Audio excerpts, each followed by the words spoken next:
Hello दोस्तों, अब हम लोग स्टार्ट करेंगे दूसरा चार्ज ट्रांसफर जिसका नाम है metal to ligand charge transfer. ठीक है, अभी हमने पीछे खत्म क्या किया था पहले लेक्चर में, ligand to metal charge transfer, और अब पढ़ेंगे metal to ligand charge transfer. तो देखो ये भी जस्ट सिमिलर टू वही है, लिगेंड टू मेटल, बस जो प्रॉपर्टीज थी वो पलट जाएंगे। लिगेंड को एक्सेप्टर प्रॉपर्टी शो करना पड़ेगा और मेटल को डोनर प्रॉपर्टी शो करना पड़ेगा। ठीक है, तो हम देखते हैं कैसे कैसे हो सकता है कि मेटल का डोनर एबिलिटी बढ़ जाता है, लिगेंड का एक्सेप्टर एबिलिटी बढ़ जाएगा। आइए करके देखते हैं। तो देखो सबसे पहले क्या है कि इलेक्ट्रॉनिक ट्रांजिशन होने के लिए क्या होता है, एक मिनिमम एनर्जी गैप होता है। ठीक है, ये एक मिनिमम एनर्जी गैप है जहां पे इलेक्ट्रॉनिक ट्रांजिशन होगा। तो आपको पता है एनर्जी जितना ज्यादा होगा ट्रांजिशन के लिए, लैम्डा उतना कम आएगा। आसानी से अगर हाई एनर्जी गैप है तो ट्रांजिशन क्या होंगे, फॉरबिडन होने लगते हैं या कम होते हैं। कम ट्रांजिशन होगा तो पहले लेक्चर में पढ़ा चुका हूं कि intensity directly proportional to transition है। ट्रांजिशन जितना ज्यादा होगा इंटेंसिटी उतना ज्यादा आएगा। तो कुछ ऐसा जुगाड़ हो अपने पास कि हम इस एनर्जी लेवल को क्या कर लें, कम कर लें। अगर ये एनर्जी लेवल कम हो गया, ठीक है, ध्यान दीजिएगा कि अगर ये एनर्जी लेवल यहां से घट के यहां चला है किसी तरीके से, तो ये एनर्जी गैप कम हो रहा है। हमारा जो मेटल है और लिगेंड है उसके बीच का एनर्जी गैप क्या हो गया, घट गया है। अगर एनर्जी गैप डिक्रीज करेगा तो ट्रांजिशन क्या होगा, आसान।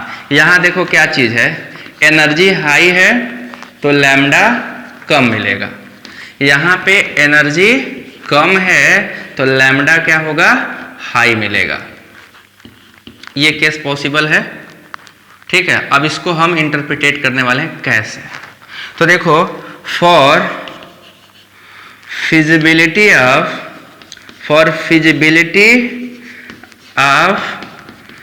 MLCT metal to ligand charge transfer क्या होगा, energy should be decreased, lambda should be increase. तो फिजिबिलिटी हाई कब होगी, या कह सकते हो फिजिबिलिटी ऑफ हाई, ये देखो feasibility of MLCT increases when energy decreases and lambda increases. ये आपके चार्ज ट्रांसफर की फिजिबिलिटी हाई तब होगी जब एनर्जी गैप कम हो और वेवलेंथ क्या हो, ज्यादा हो। तो अगर हमें पता करना हो कैसे, तो in order to find out the factors which decrease delta E and increase MLCT, we have to discuss, क्या डिस्कस करना होगा, लिगेंड एंड मेटल को हमें डिस्कस करना होगा। ठीक है, तो सबसे पहले अपना मेटल का प्रॉपर्टी देखो। मेटल में ऐसा क्या होना चाहिए जिससे चार्ज ट्रांसफर बढ़ जाए। ठीक है, तो देखो यहाँ मेन मेटल डोनर है, मेटल को डोनर होगा, जितना आसानी से इलेक्ट्रॉन सप्लाई करेगा चार्ज ट्रांसफर उतना हाई होगा। तो in order to increase charge transfer, कौन सा charge transfer, MLCT, metal should have क्या क्या होना चाहिए। देखो सबसे पहला क्या है, दे हैव लिगेंड वाली प्रॉपर्टी, पहले वाले का जो लिगेंड का प्रॉपर्टी था वो इसमें आ जाएगा। They have field orbital of higher energy, इनके पास फील्ड ऑर्बिटल होना चाहिए किसके, हायर एनर्जी के। दूसरा क्या होना चाहिए,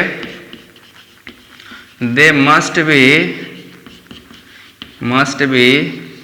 easily oxidizable, they must be easily oxidizable, या आसानी से ऑक्सीडाइज हो जाने चाहिए। तीसरा क्या है, as the principal quantum number increases, principal quantum number जैसे जैसे इंक्रीज करेगा एनर्जी जो होगा will decreases, therefore MLCT increase करेगा, क्योंकि जितना बड़ा साइज का होगा उसको ऑक्सीडाइजिंग पावर उतना, सॉरी उसका रिड्यूसिंग पावर उतना अच्छा होगा, आसानी से इलेक्ट्रॉन सप्लाई वो कर सकता है। तो अब हम क्या देखेंगे कि अगर हमारा ये लिगेंड टू मेटल है, ठीक है, प्रिंसिपल, अच्छा रुक जाओ, प्रिंसिपल क्वांटम नंबर हाई होगा, एक फॉर्मूला लिख लेते हैं कि MLCT directly proportional to principal quantum number, सीधे प्रिंसिपल क्वांटम नंबर डायग्राम वही बनेगा कि जितना ज्यादा होगा, 5D में देखो चार्ज ट्रांसफर कैसे घटता जाएगा, एक डायग्रामेटिकली समझा दें आपका, ये फिर ये फिर ये, यहां से यहां गैप क्या है 3D, सॉरी ये 3D, ये 4D, ये आपका 5D, एनर्जी गैप क्या हो रहा है, डिक्रीज करता चला जा रहा है। तो जितना ज्यादा प्रिंसिपल क्वांटम नंबर होगा उस मेटल का ऑक्सीडाइज होने का प्रोबेबिलिटी उतना हाई होगा, तो मेटल चार्ज ट्रांसफर स्पेक्ट्रा भी इंक्रीज कर जाएगा। ठीक है, तीसरा केस हो गया। चौथा केस इसको बना लिया हो तो मिटा दूं। चौथा केस क्या है, मेटल का ऑक्सीडेशन स्टेट। अब देखो मेटल का ऑक्सीडेशन स्टेट इसमें क्या होना चाहिए, इलेक्ट्रॉन मेटल को ही देना है, मेटल ही दे रहा है इलेक्ट्रॉन, लिगेंड को देगा, मेटल देगा, तो मेटल के पास इलेक्ट्रॉन डेंसिटी हाई होना चाहिए। इलेक्ट्रॉन डेंसिटी हाई कब होगा, जब उसके पास न्यूक्लियर चार्ज कम हो या ऑक्सीडेशन स्टेट लोअर हो। लोअर ऑक्सीडेशन स्टेट तक इजिली इलेक्ट्रॉन सप्लाई करेगा। तो चौथा जो हमारा बनेगा यहाँ पे, metal should have, a metal should be in their lower oxidation state, in their lower oxidation state। Metal को अपने लोअर ऑक्सीडेशन स्टेट में रहना पड़ेगा ताकि इलेक्ट्रॉन डेंसिटी ज्यादा हो। इलेक्ट्रॉन डेंसिटी ज्यादा होगा तो आसानी से सप्लाई कर पाएगा। तो हम वही दिखाने वाले हैं आपको कैसे कैसे हो रहा है। देखो लिगेंड तो फिक्स होगा, बट मेटल में देखो क्या होता जा रहा, ऑक्सीडेशन स्टेट घटता जाएगा।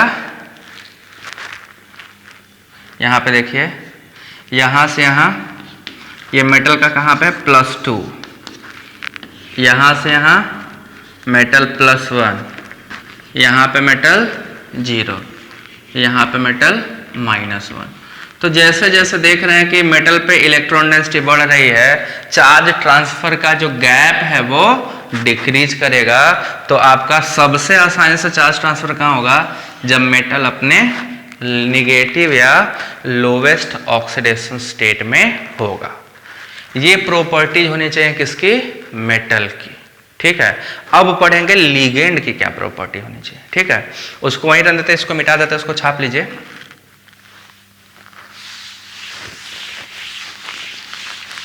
तो देखिए लिगेंड की क्या प्रॉपर्टी होनी चाहिए।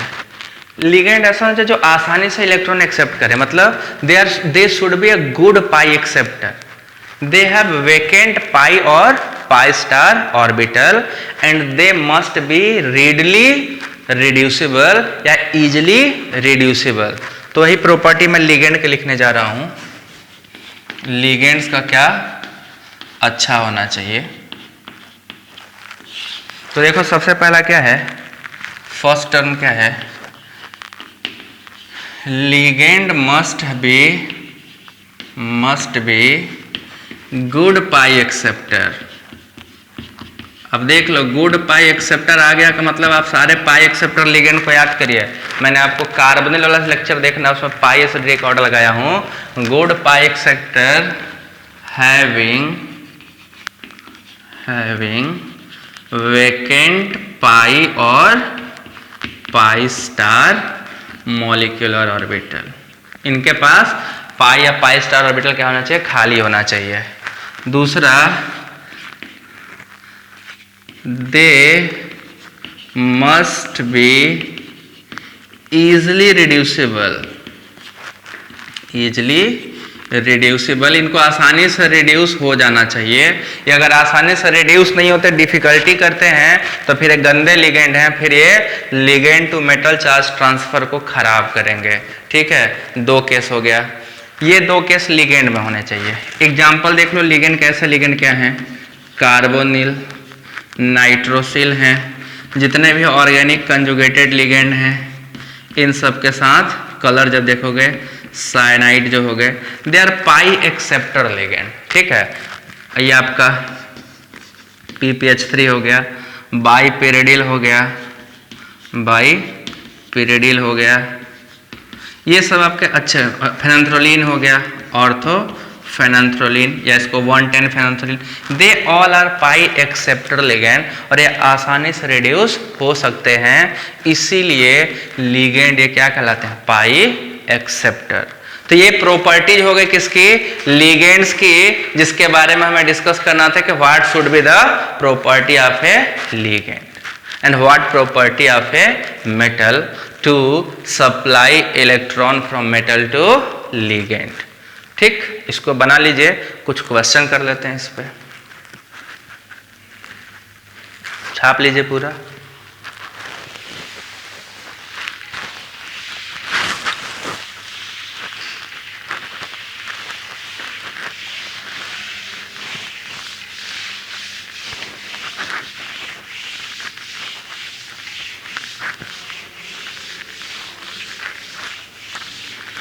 तो बच्चा क्वेश्चन आइए करते हैं, क्या क्वेश्चन है। ठीक है, decreasing order of radiation, question ये है, arrange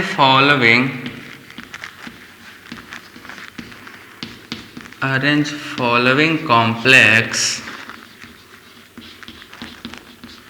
in their decreasing order of wavelength. इनके वेवलेंथ के घटते हुए क्रम में आपको लगाना है। देखो क्या है, मेटल कॉमन है CO6,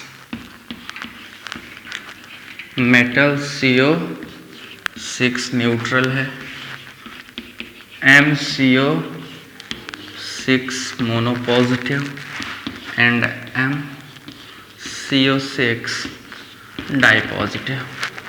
तो सीधी सी बात है कि लैम्डा का डिक्रीजिंग यही ऑर्डर होगा।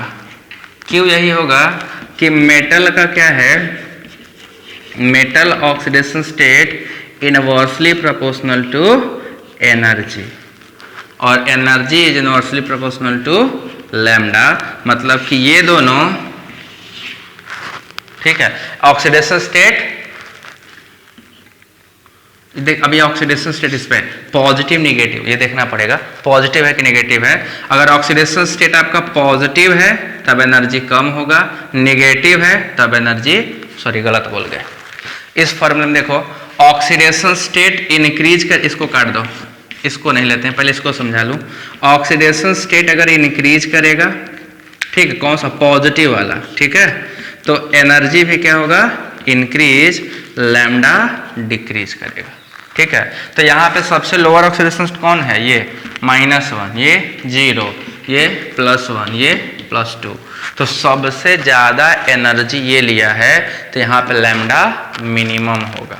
ठीक है, तो यही ऑर्डर आपका डिक्रीजिंग का होगा।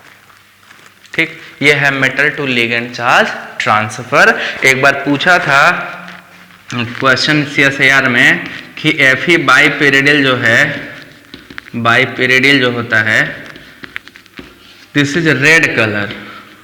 ठीक है, ये रेड कलर होता है, तो किसकी वजह से होता है? तो MlCt, metal to ligand charge transfer.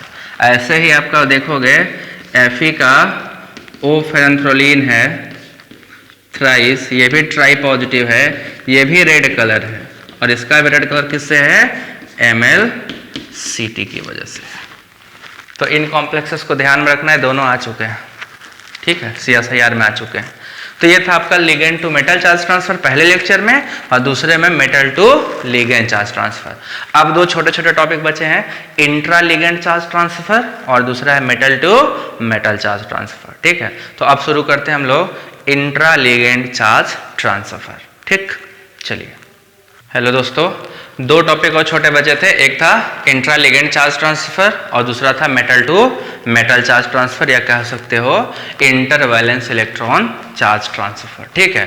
तो हमने देखो दोनों कैटेगरी बना दिया है, एकदम सिंपल सा है। लिगेंड से लिगेंड में चार्ज ट्रांसफर होना है तो क्या कंडीशन जरूरी है, ठीक है, कि लिगेंड से लिगेंड कंजुगेटेड सिस्टम होना जरूरी है, कंजुगेटेड कॉन्टिन्यूअस कंजुगेशन होना जरूरी है। उस मॉलिक्यूल या लिगेंड जिसके अंदर ट्रांजिशन होने हैं, दे should B alternatively conjugated, otherwise transition नहीं होगा। आपने जो डाइज में कलर देखे होंगे, आपने हीमोग्लोबिन का कलर देखा है, पोरफायरिन का कलर देखा है, ये सब जो कलर हो रहे हैं ना, उनमें ligand to ligand charge transfer हो रहा है। ये generally pi to pi star को प्रेफर करता है। Some time in colour compound को हम लोग यूवी विजिबल जब पढ़ते हो, वहां क्रोमोफोर नाम देते हो। क्रोमोफोर्स में कंजुगेशन एक्सटेंड होने की वजह से। आपने लिगेंड से चार्ज ट्रांसफर का एग्जांपल पढ़ा होगा, डाई प्रिपरेशन जब किया होगा, diazo compound, red colour, yellow colour, orange colour जो आते थे ना डिफरेंट डाई, वहां पे ligand to ligand charge transfer होता है। तो हम उसी को डिस्कस करने वाले हैं, इंट्रा लिगेंड चार्ज ट्रांसफर, कि लिगेंड से लिगेंड में ही चार्ज ट्रांसफर कैसे होता है। तो इसमें सबसे पहली बात देखो, मेटल का कोई रोल ही नहीं है, क्योंकि लिगेंड से लिगेंड हो तो मेटल हो चाहे ना हो, मेटल से कोई मतलब होना नहीं है। No role of metal ion, इस ट्रांजिशन के लिए मेटल आयन का कोई भी रोल नहीं होगा, ठीक। दूसरा बात क्या है, ligand must have a conjugated unit which may be A chromophore. Chromophore वो होते हैं जो कलर ओरिजिनेट करते हैं, ठीक है। For example porphyrin, diazo compound, dye जितने हैं। अब ये बहुत ही फेमस डाई आपने पढ़ रखा है, बीटा नैप्थॉल से जब डाइजोनियम सॉल्ट की कपलिंग कराते हैं, रेड कलर का, इंटेंस रेड कलर का डाई बनता है। और ये डाई किस वजह से है coloured? Pi to pi star transition से, ठीक। दूसरा आपने इंपॉर्टेंट, ये बहुत ही इंपॉर्टेंट, इस बात को नोट कर लीजिएगा, ये वीआईपी क्वेश्चन है, यहां पे क्वेश्चन पूछा गया है कि जो ऑक्सी हीमोग्लोबिन का रेड कलर है ना, this is due to intra ligand charge transfer की वजह से है। इंट्रा लिगेंड चार्ज ट्रांसफर में क्या होता है? पाई टू पाई स्टार ट्रांजिशन ही होता है। ध्यान रखिएगा कि इंट्रा लिगेंड चार्ज ट्रांसफर की वजह से कलर है, डीडी ट्रांजिशन नहीं है ये, this is a intra ligand charge transfer. But जो वायलेट कलर है ना, डीऑक्सी हीमोग्लोबिन का जो वायलेट कलर है, this is due to metal to ligand charge transfer. क्या होता है देखो, जब वायलेट डीऑक्सी रहता है उस समय आयरन किस फॉर्म में रहता है? 2+ में, और जब ऑक्सी होता है तो आयरन कहाँ चला जाता है? 3+ में। तो 2+ में लोअर ऑक्सीडेशन स्टेट है, तो यहाँ पे metal to ligand charge transfer होगा। क्योंकि जो पोरफायरिन रिंग है, देखो पोरफायरिन रिंग इसी सिस्टम से पूरा यही वाला बना हुआ है, तो जब इससे जुड़ा हुआ होता है तो ये इससे इस पे इलेक्ट्रॉन ट्रांसफर कर देगा। ये गुड पाई एक्सेप्टर है और इसके पास इलेक्ट्रॉन डेंसिटी हाई है, तो इस पे सप्लाई करता है। बट इस केस में पूरा इलेक्ट्रॉन डेंसिटी पाई सिस्टम में, पूरे पोरफायरिन रिंग में pi to pi star transition से होता है, इसीलिए इनका कलर लिगेंड टू मेटल है, बट इनका colour pi to pi star intra ligand charge transfer की वजह से, ठीक। सिमिलरली मेटल में क्या होगा? एक मेटल से दूसरे मेटल में चार्ज ट्रांसफर होगा। वो होता है जो कॉम्प्लेक्स बनते हैं ना, उन कॉम्प्लेक्स के अंदर होता है क्या? दो डिफरेंट ऑक्सीडेशन स्टेट वाले मेटल होते हैं। मतलब एक ही कंपाउंड में मिक्स ऑक्साइड जनरेट या मिक्स्ड कंपाउंड है, वो एक ही कंपाउंड में दो डिफरेंट टाइप के मेटल हैं, एक लोअर ऑक्सीडेशन स्टेट का, एक हायर का। तो चार्ज ट्रांसफर कहां से कहां होता है? बैलेंस करने के लिए लोअर टू हायर, हमेशा लोअर टू हायर में चार्ज ट्रांसफर होगा, एक मेटल से दूसरे मेटल में ही होता है। तो आपने पहला सबसे बड़ा फेमस एग्जांपल पढ़ा होगा, प्रूसियन ब्लू कलर। देखो सबसे पहले प्रूसियन ब्लू कलर का फार्मूला Fe4 FeCN6 का होल थ्राइस। ध्यान रखना, डब्बे के बाहर जो आयरन है वो 3+ है, और डब्बे के अंदर जो आयरन है वो 2+ है। तो इलेक्ट्रॉन चार्ज ट्रांसफर कहाँ से होगा? फ्रॉम Fe2+ टू Fe3+, और इसकी वजह से प्रूशियन ब्लू कलर आता है। तो जब हम नाइट्रोजन का एलिमेंटल टेस्ट करते हैं ना, तो नाइट्रोजनस कंपाउंड को लेते हैं, सोडियम एक्सट्रैक्ट बनाते हैं, उसमें थोड़ा सा FeSO4 डालते हैं और हीट करते हैं, और हीट करने के बाद जैसे ही एक ड्रॉप कॉन्सेंट्रेटेड H2SO4 डालोगे, एकदम प्रूशियन ब्लू कलर का कंपाउंड ओरिजिनेट होगा और वहां पे आपको दिखाई देगा, कंफर्म हो जाएगा कि ये नाइट्रोजन कंफर्म था इस कंपाउंड में। तो नाइट्रोजनस, जब नाइट्रोजन का टेस्ट करते हो तब ये बनता है। दूसरा आपने इसको पढ़ा होगा, रेड लेड बोलते हैं इसको, red lead, Pb3O4 red colour है। ये दो तरफ के ऑक्साइड से मिलकर बना है, PbO और PbO2 से। तो PbO2+ में और PbO2 4+ में, तो 2+ से 4+ में इलेक्ट्रॉन का ट्रांजिशन होता है। सिमिलरली आपका ये रेनियम का कॉम्प्लेक्स है जिसमें क्वाड्रपोल बॉन्ड बनता है, 4 बॉन्ड होते हैं। इसका जो येलो कलर आता है, this is due to delta to delta star electronic transition से एक रेनियम से दूसरे रेनियम में जाता है। तो ये था all about charge transfer spectra.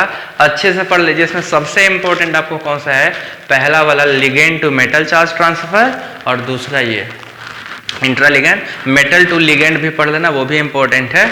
तो ये सारे आपको क्लियर हो गए होंगे। मैंने इसके क्वेश्चन भी बता दिए जो पूछे गए हैं। अब हम लोग प्रोसीड करेंगे।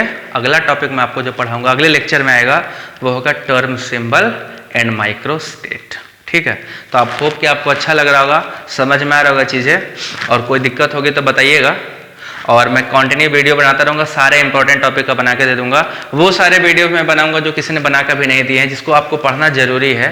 किस वजह से नहीं बनाते लोग मुझे नहीं पता, बट सब लोग हैं यूट्यूब पे, सब लोग बना ही रहे हैं, मैं भी बना रहा हूँ। आपको जिसका अच्छा लगे पढ़िए, बस हमारे कंटेंट मैं अपने हिसाब से दूंगा, और मुझे पता है क्या पढ़ाना चाहिए क्या छोड़ना चाहिए, वो मैं अपने सिस्टमैटिक तरीके से दूंगा। ठीक है, तो चलिए फिर कंटिन्यू करते अगला। अगले लेक्चर में आने वाला है टर्म सिंबल एंड माइक्रोस्टेट, उसका इंतजार करिए। इस सबको पूरा तैयार कर लीजिए। ठीक, थैंक यू।